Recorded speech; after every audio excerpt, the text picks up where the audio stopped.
Prezident İlham Əliyev Amerika Birləşmiş Ştatlarının prezidenti Donald Trump'ın və Misir Ərəb Respublikasının prezidenti Əbdülfəttah Əs-Sisinin dəvəti ilə Yaxın Şərq Sülh Samitində iştirak etmək üçün Misirdə işgüzar səfərdədir.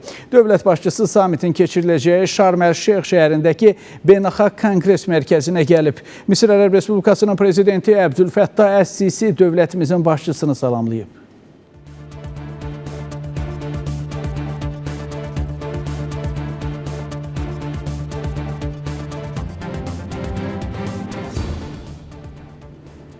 Prezident İlham Əliyev Misirdə bir sıra ölkələrin liderləri ilə görüşüb. Görüşlər bu ölkədə keçirilən Yaxın Şərq Sülh Samiti çərçivəsində baş tutub. Dövlət başçısı adı çəkilən samitdə Pakistanın baş naziri Şahbaz Şərif, Yordaniya kralı 2. Abdullah, Fələstin prezidenti Mahmud Abbas, Macarıstanın baş naziri Viktor Orban, Niderland krallığının baş naziri Dick Schof'la ayaqüstü görüşlər keçirib. Prezident İlham Əliyev Ermənistanın baş naziri Nikol Paşinyanla da ayaqüstü görüşüb.